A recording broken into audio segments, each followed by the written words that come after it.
We good to go here? We're all in? We're all plugged in? Do you think we would make a even better podcast if we recorded at night? No, why? Do you think Or we'd not be more night, awake? like afternoon? Just hypothetically? The reason you say that is because you think you'd be more awake? No, I mean, I'm pretty awake now. I just wonder. I don't think it makes a difference. Okay. You're about the same level of energy throughout the entire day. Yeah, I come on at night. Actually, your voice sounds kind of raspy. Does it? Maybe because I did so much yelling yesterday at bowling. Did you really do that much yelling? I think so.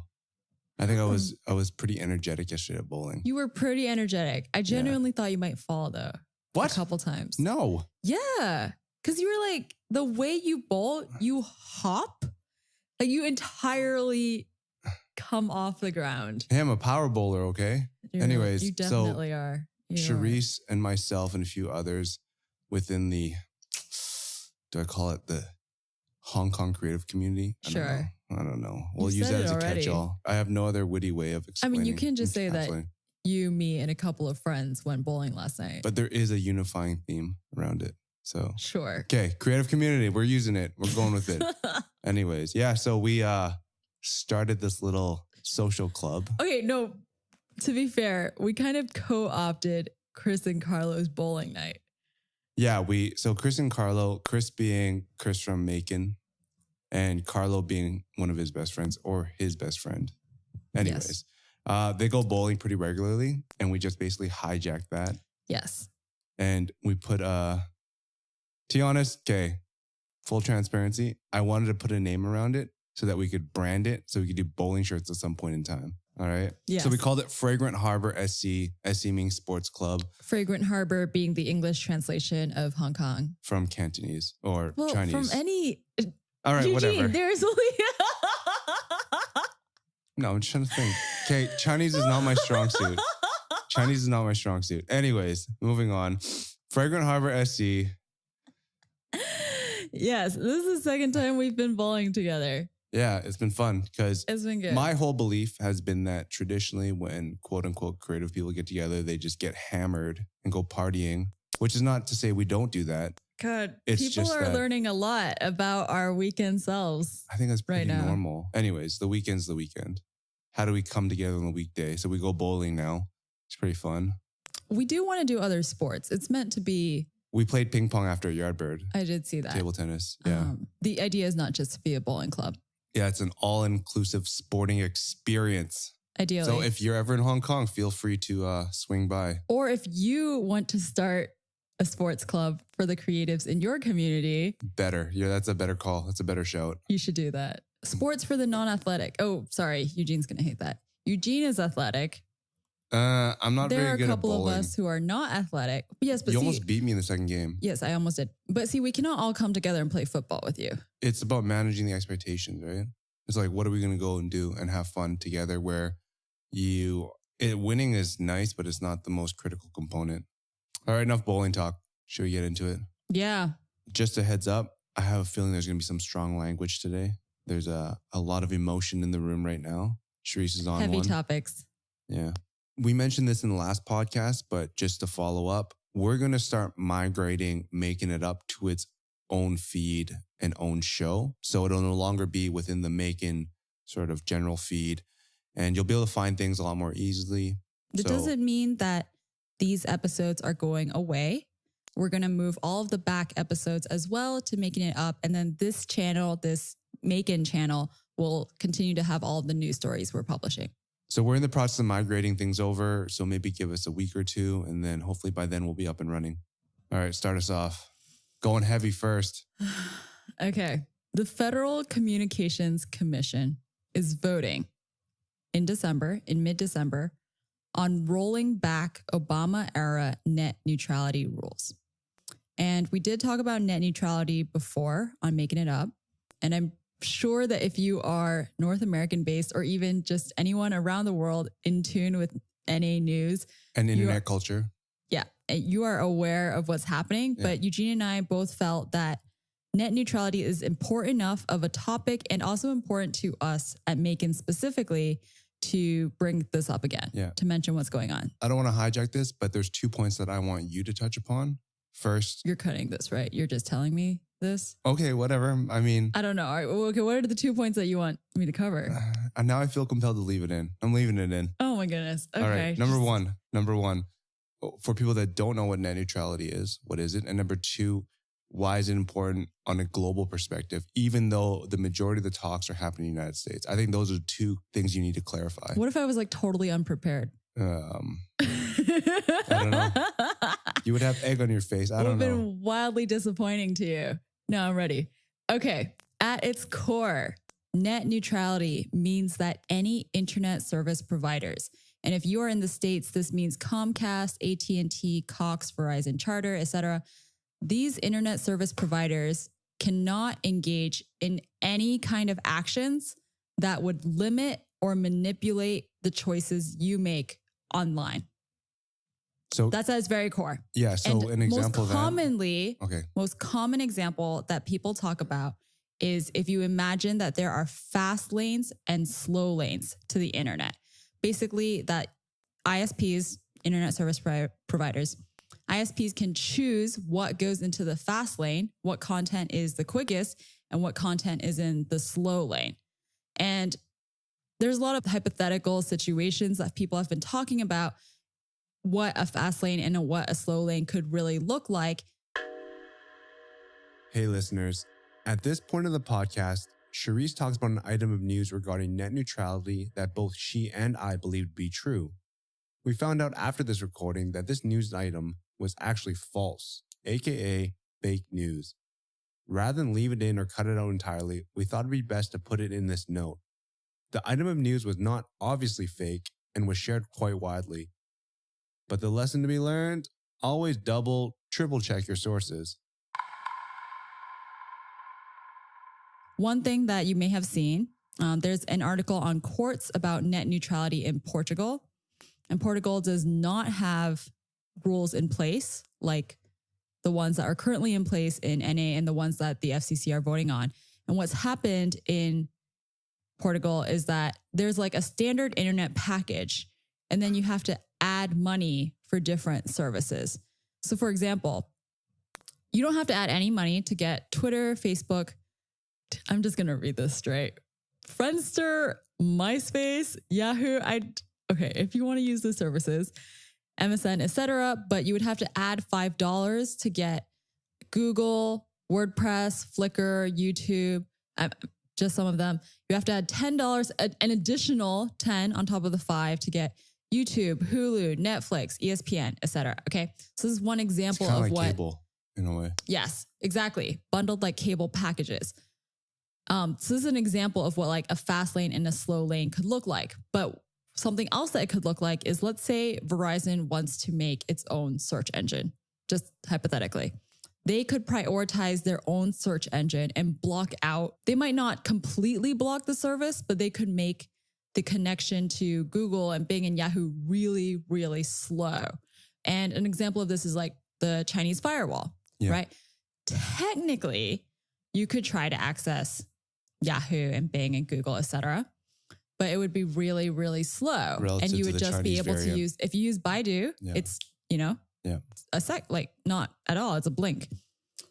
So these are examples from globally what not having net neutrality rules looks like. And there is an argument. So I'm just going to play the other side, which I did find a argument that is somewhat more credible. I was telling Eugene yesterday that I read an argument that I found not credible at all. Actually, I'll tell both the arguments. Yeah. Okay, so the arguments for the side of eliminating net neutrality rules. One is that regulation of ISPs should come under another area of law. And I'm not an expert on this, but this is something that people have said, is that even if the FCC removes its control over ISPs, there still remains in place other branches of government that would watch over it.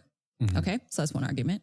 Another argument by an economist named Michael Katz, and also said this to courts, is that having paid prioritization is a good thing. Because it's optimal. So an example is that how if you are shopping online, you can choose to pay more for FedEx, or you can choose to pay more for next day shipping. Yeah. So that's the idea, is that you could pay more for faster internet. Right. Except the counter argument is it's not just holistically everything is fast and everything that's slow that's worrying, right? It's if you divide up what kind of thing is served quickly and what kind of thing is served slowly.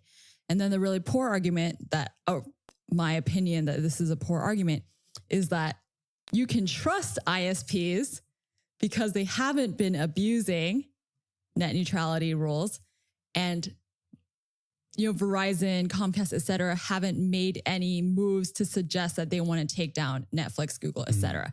And I think this is a very poor reason, because you can't look at what they've done in the past and say, oh, they're definitely not going to do that in the future. Yeah. Especially because if you take... Telecom companies traditionally have a pretty poor track record. Yeah. Right?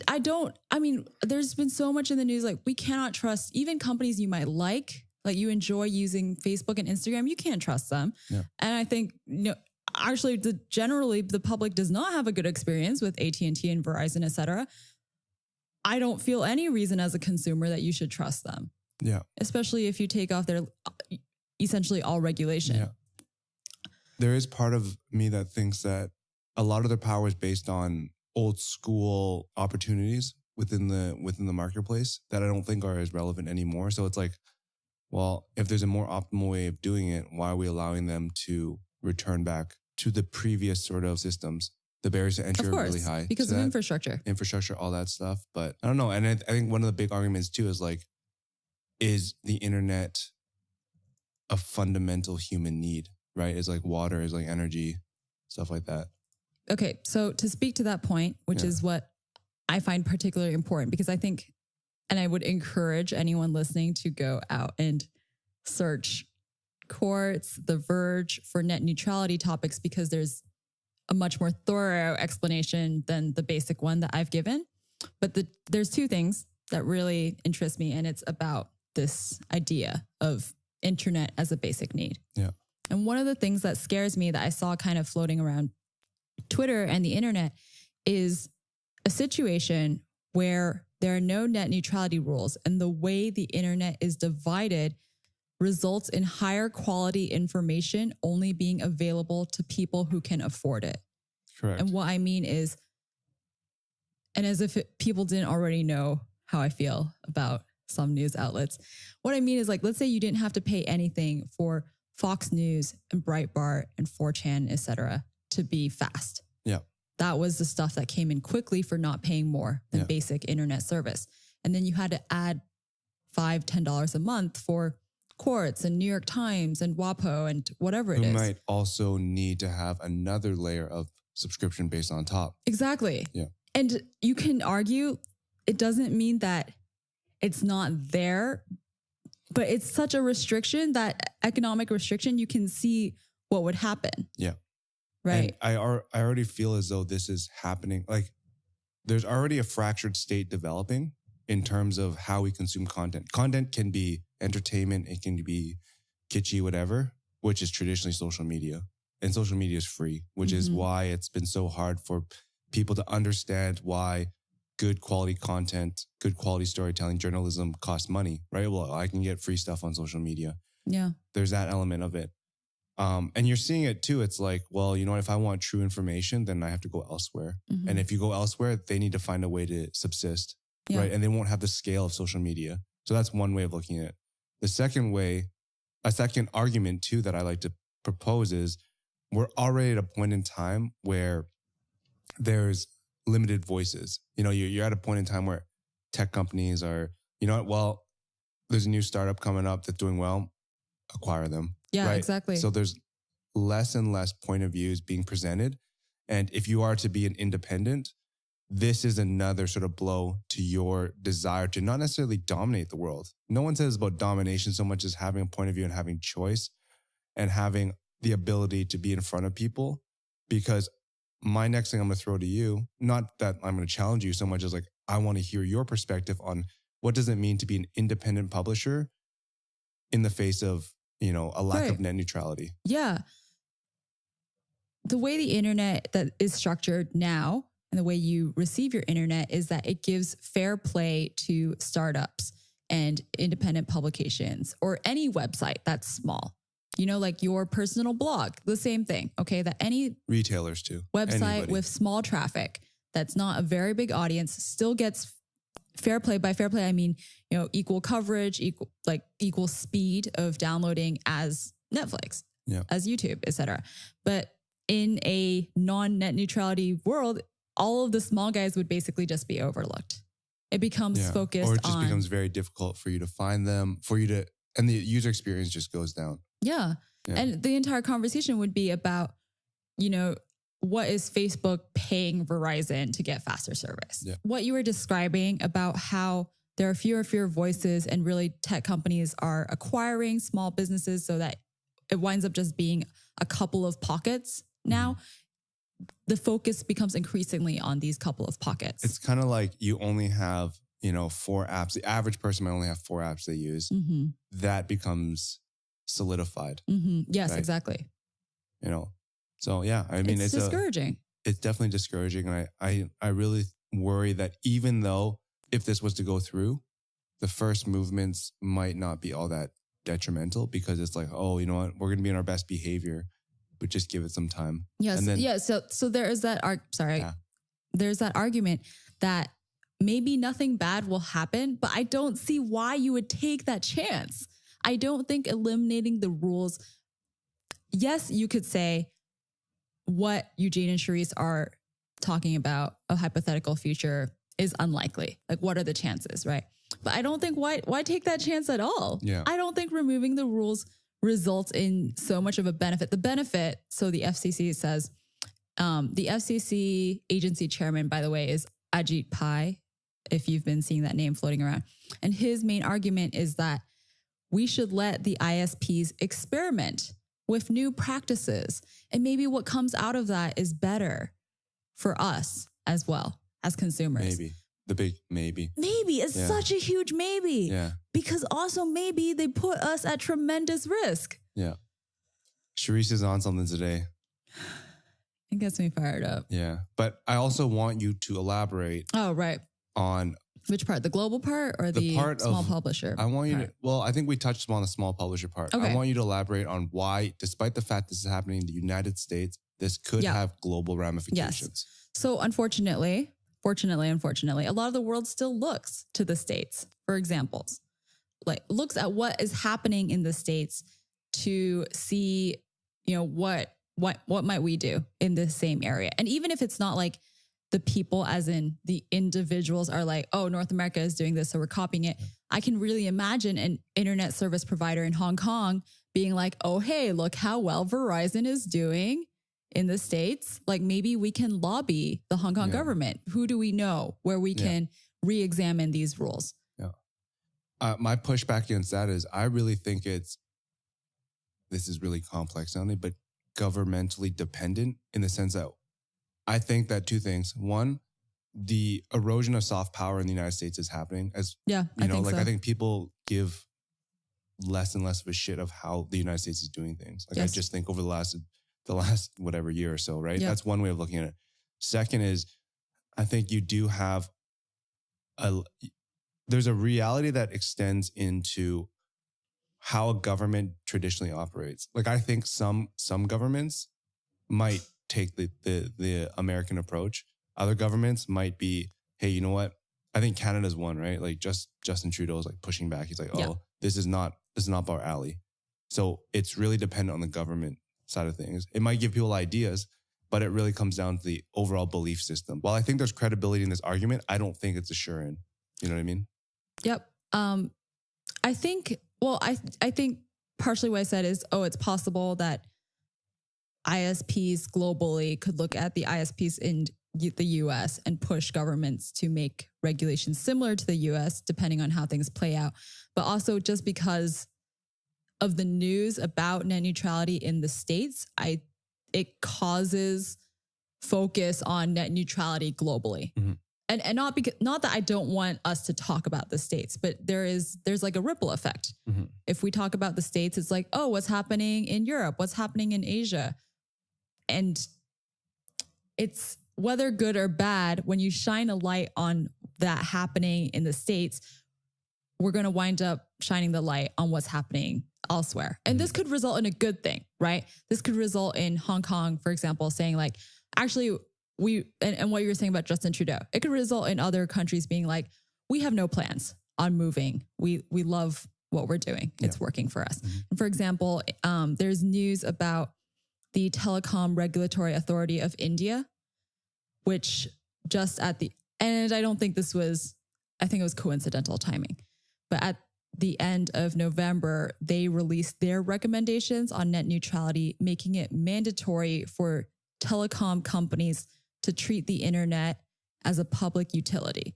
Yeah. And there's more to this. And I was going to just interject really quickly. I don't know if you guys remember, but a few years ago, Facebook tried to go into India and provide internet. And India was like, no, I don't want it because they didn't want to be tied.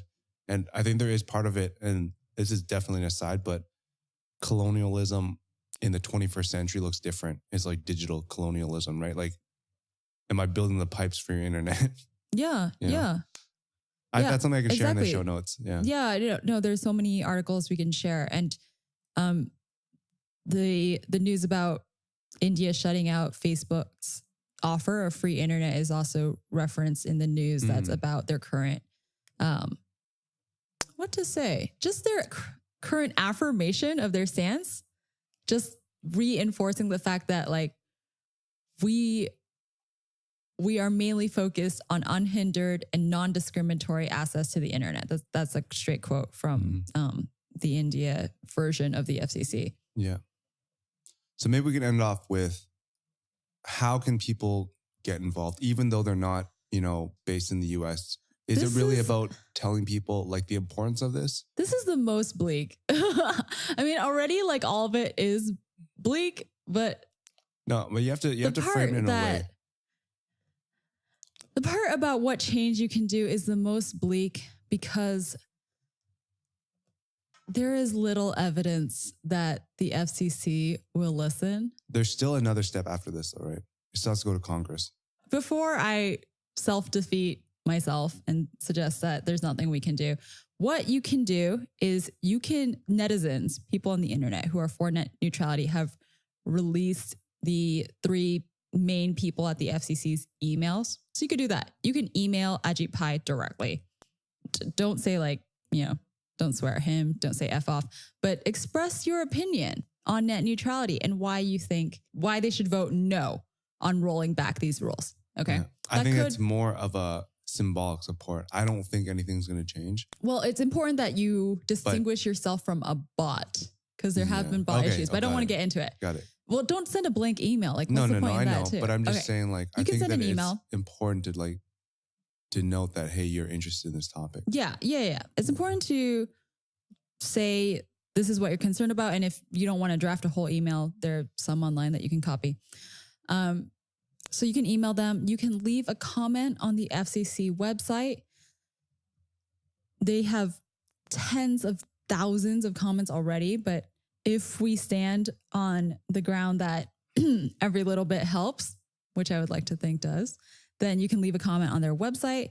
There are a whole bunch of change.org petitions related to this topic.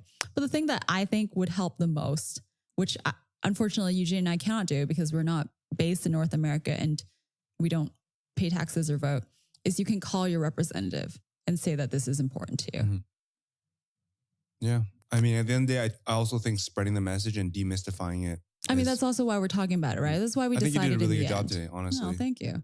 Yeah. Yeah.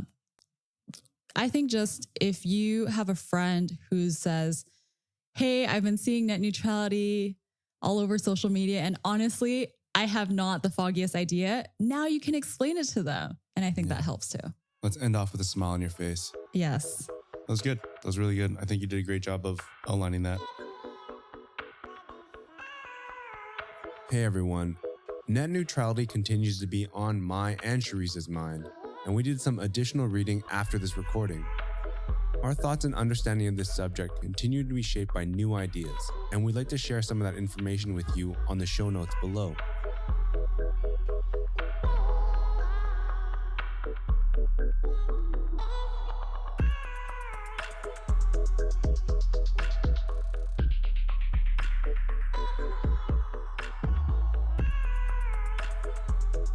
My topic this week is, what does it mean to grow up online, and are we accountable for what we say?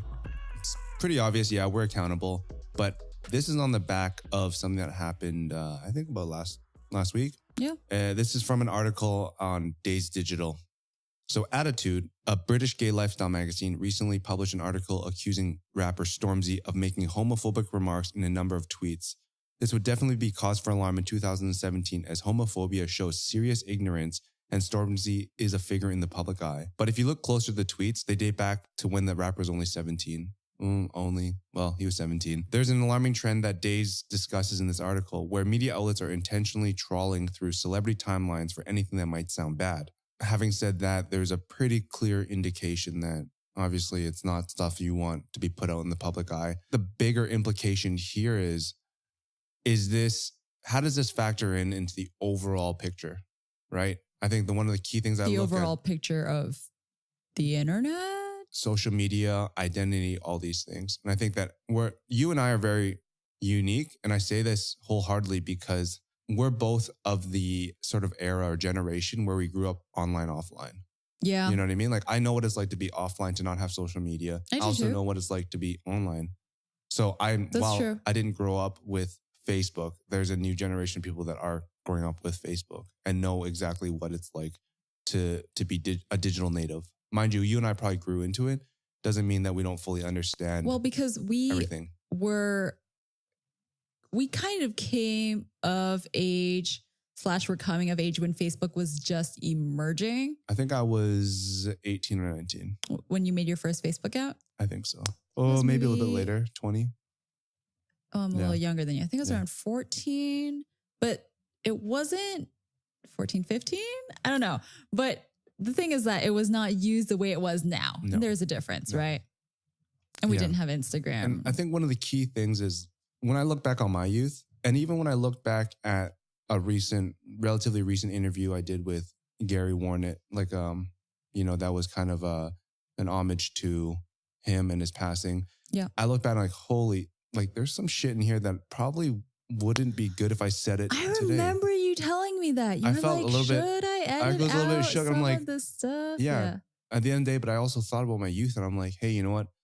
Honestly, the whole process of growing up is about experimentation. I don't say that in the worst way possible. It's really about finding your way, right? And if you're not able to make mistakes and have points of view, period, which I think are critical, you'll never really know what's right or wrong.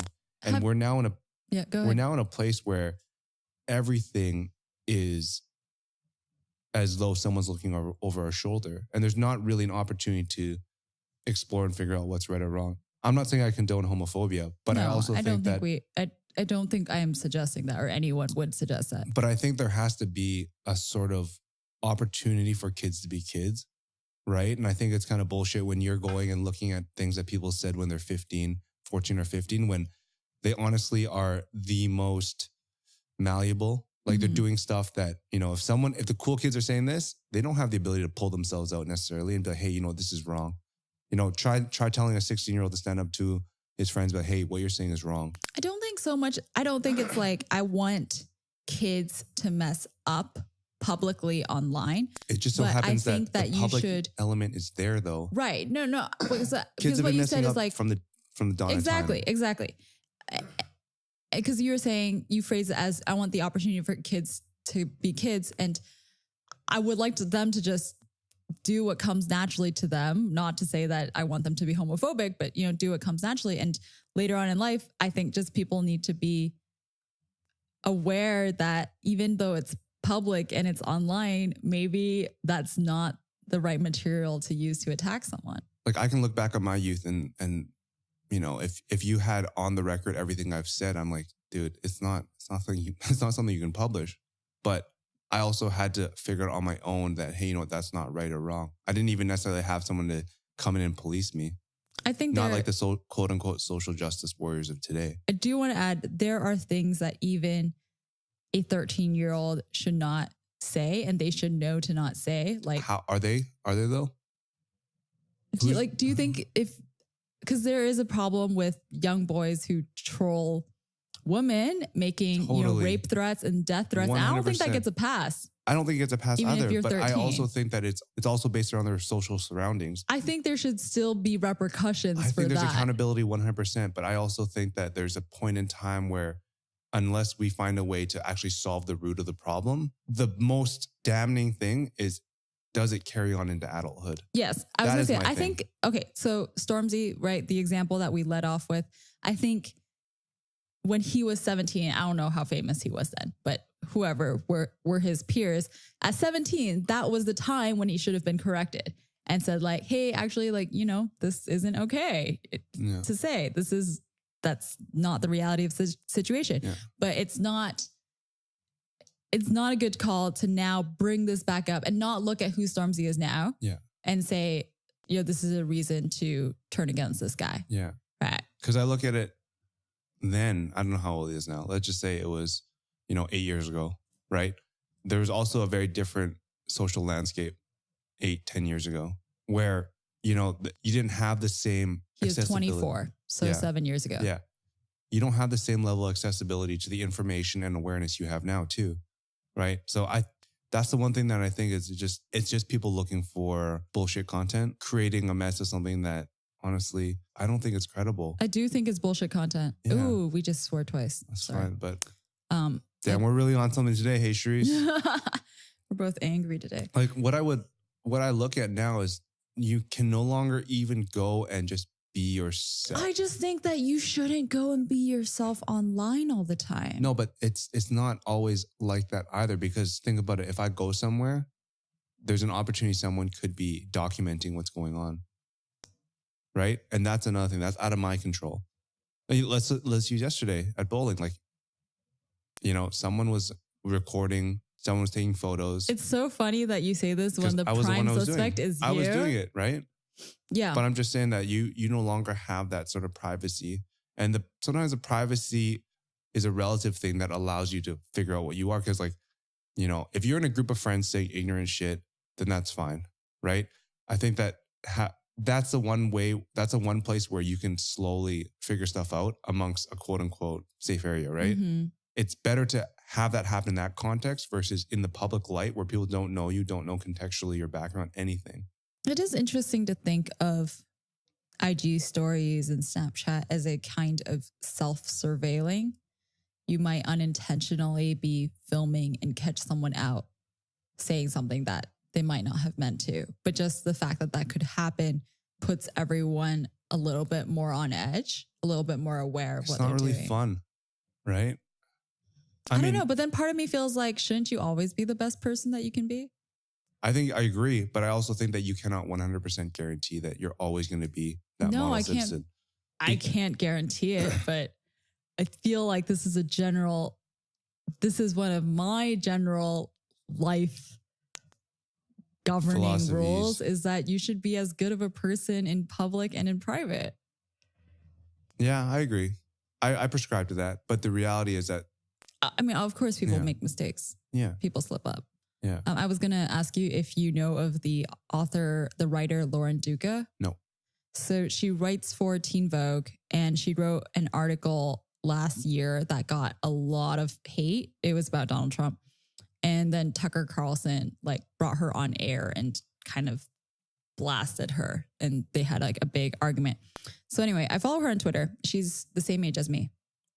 And she still gets a lot of hate from just no matter what she says, people just find ways to pick at her statements. It could be the most well-intentioned sentence, and they find reasons to, call her out for it. And she once said, I am learning publicly online, and I just want people to be aware of that. And I that's just stuck with me, because I think of that too when I tweet or use Instagram or IG stories, is that I'm choosing to expose the way I am learning online. Because even if right now I think that I'm doing well, I'm sure that in a couple of years, I'm going to look back and say, I was really still figuring this out for myself. Yeah. Even doing this podcast is a way of allowing myself to be publicly. So are you saying that participation on the internet is public? Yeah, I think so. As much as we want to be private, that's counter to what the internet represents. Yeah. I think It's just an by interesting that thought. choice. Interesting thought. We say way more dumb stuff as kids, but even as adults, I think you're still learning things. Yeah. And Every day. yeah, both of us, like we want to be learning, right? Yeah. And that just means wherever we are right now and the way people look at us is in progress. And a vulnerability. But I think that what you've proposed is actually a very profound or deep thought. Like, I don't think most people are thinking of it like that.